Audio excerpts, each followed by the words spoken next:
ನಮಸ್ಕಾರ ವೀಕ್ಷಕರೇ, RBI's YouTube ಚಾನಲ್ಗೆ ಸ್ವಾಗತ. ಸ್ನೇಹಿತರೆ, ನಿಮಗೆಲ್ಲ ಈಗಾಗಲೇ ಗೊತ್ತಿರುತ್ತೆ, ನಟ ಯುವರಾಜ್ ಕುಮಾರ್ ಅವರ ಪತ್ನಿಗೆ ಡಿವೋರ್ಸ್ ಕೊಟ್ಟಿದ್ದಾರೆ ಅಂತ ಹೇಳಿ.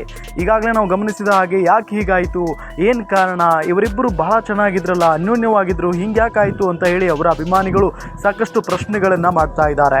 ಇದೆಲ್ಲದರ ನಡುವೆ ಯುವರಾಜ್ ಕುಮಾರ್ ಆಗಲಿ ಅವರ ಕುಟುಂಬದವರಾಗಲಿ ಯಾರೂ ಕೂಡ ಪ್ರತಿಕ್ರಿಯೆಯನ್ನು ಕೊಟ್ಟಿದ್ದಿಲ್ಲ. ಶಿವಣ್ಣ ಮತ್ತು ಗೀತಕ್ಕ ಇಬ್ಬರು ಕೂಡ ಮಾಧ್ಯಮದೊಂದಿಗೆ ಮಾತನಾಡುವಂಥ ಸಂದರ್ಭದಲ್ಲಿ ಹೇಳ್ತಾ ಇದ್ರು, ಇಲ್ಲ ನಮಗೆ ಈ ವಿಚಾರ ಗೊತ್ತೇ ಇಲ್ಲ, ಅವರಿಬ್ಬರು ಡಿವೋರ್ಸ್ ತೆಗೆದುಕೊಳ್ತಾ ಇದ್ದಾರಾ ಅಂತ ಹೇಳಿ ಮಾಧ್ಯಮದವರನ್ನೇ ಉಲ್ಟಾ ಪ್ರಶ್ನೆ ಮಾಡಿದ್ರು ಶಿವಣ್ಣ ಮತ್ತು ಗೀತಕ್ಕ. ಇದೆಲ್ಲದರ ನಡುವೆ ನಾವು ಗಮನಿಸ್ತಾ ಇದ್ದೀವಿ, ಈಗ ಸ್ವತಃ ಶ್ರೀದೇವಿ ಅವರೇ ಪ್ರತಿಕ್ರಿಯೆಯನ್ನು ಕೊಟ್ಟಿದ್ದಾರೆ. ಅದರಲ್ಲೂ ಒಂದು ಮೆಸೇಜ್ ಮಾಡಿದ್ದಾರೆ. ಆ ಮೆಸೇಜ್ನಲ್ಲಿ ಏನಿದೆ, ಅವರು ಯಾವ ರೀತಿಯಾಗಿ ಪ್ರತಿಕ್ರಿಯೆ ಕೊಟ್ಟಿದ್ದಾರೆ ಅನ್ನೋದನ್ನು ಗಮನಿಸ್ತಾ ಹೋಗೋಣ. ಈಗ ವಿಷಯ ಏನು ಅಂತ ಚಿತ್ರರಂಗ ಹಾಗೂ ಮಾಧ್ಯಮದಲ್ಲಿ ಅನೇಕರಿಗೆ ತಿಳಿದಿದೆ. ನಾನು ಈಗಾಗಲೇ ಲೀಗಲ್ ನೋಟಿಸ್ಗೆ ಉತ್ತರಿಸಿದ್ದೇನೆ. ವಿಚ್ಛೇದನದ ಅರ್ಜಿಯೂ ಇನ್ನೂ ನನಗೆ ತಲುಪಿಲ್ಲ. ಸಿಕ್ಕಾಗ ನ್ಯಾಯಾಲಯಕ್ಕೆ ಉತ್ತರಿಸುತ್ತೇನೆ. ಸದ್ಯಕ್ಕೆ ನಾನು ಬೇರೇನು ಮಾತನಾಡುವ ಮಾನಸಿಕ ಪರಿಸ್ಥಿತಿಯಲ್ಲಿ ಇಲ್ಲ. I am hoping you will understand and respect my family's privacy at this time ಅಂತ ಹೇಳಿ ಅವರು ಮೆಸೇಜ್ ಮಾಡಿರೋದು ನಿಮಗೆ ನಾನು ತೋರಿಸ್ತಾ ಇದ್ದೀನಿ. ನಿಜಕ್ಕೂ ಕೂಡ ಭಾಳ ನೋವಿನ ಸಂಗತಿ. ಯಾಕೆಂತ ಹೇಳಿದರೆ, ದೊಡ್ಡ ಮನೆ, ನಿಮಗೆಲ್ಲ ಗೊತ್ತು ಎಷ್ಟು ಗೌರವ ಇದೆ ಆ ಫ್ಯಾಮಿಲಿಗೆ.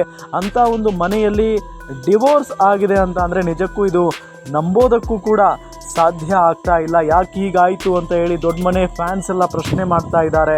ಇದೆಲ್ಲದರ ನಡುವೆ ಶಿವಣ್ಣ, ಗೀತಕ್ಕ ಅವರಿಗೆಲ್ಲ ಈ ವಿಚಾರವೇ ಗೊತ್ತಿಲ್ಲ ಅಂತ ಹೇಳ್ತಾ ಇದ್ದಾರೆ ಅವರು ಕೂಡ.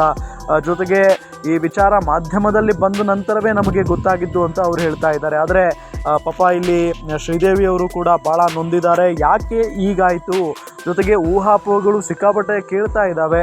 ಆದರೆ ಅವುಗಳಿಗೆಲ್ಲ ನಾವು ತಲೆ ಕೊಡೋದಕ್ಕಿಂತ ಮೊದಲು ಸ್ವಲ್ಪ ಯೋಚನೆ ಮಾಡಬೇಕಾಗುತ್ತೆ. ಯಾಕೆ ಅಂತ ಹೇಳಿದರೆ, ಅವರಿಗೂ ಕೂಡ ಪ್ರೈವಸಿ ಜೀವನ ಇರುತ್ತೆ.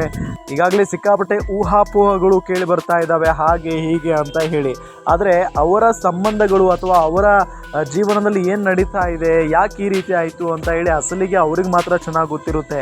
ಆದರೆ ನಾವು ಕೆಲವೊಂದಿಷ್ಟು ಸಾಮಾಜಿಕ ಜಾಲತಾಣಗಳಲ್ಲಿ ಕೆಲವರು ಇರ್ತಾರೆ ಕಿಡಿಗೇಡಿಗಳು, ಕೆಟ್ಟ ಕಮೆಂಟ್ಸ್ಗಳನ್ನು ಮಾಡೋದಾಗಲಿ, ಕೆಟ್ಟದಾಗಿ ಯೋಚನೆ ಮಾಡಿ ಮಾತನಾಡೋದಾಗಲಿ ನಾವು ಗಮನಿಸ್ತಾನೆ ಇರ್ತೀವಿ. ಅಕ್ರಮ ಸಂಬಂಧ ಹಾಗೆ ಹೀಗೆ ಅಂತ ಹೇಳಿ.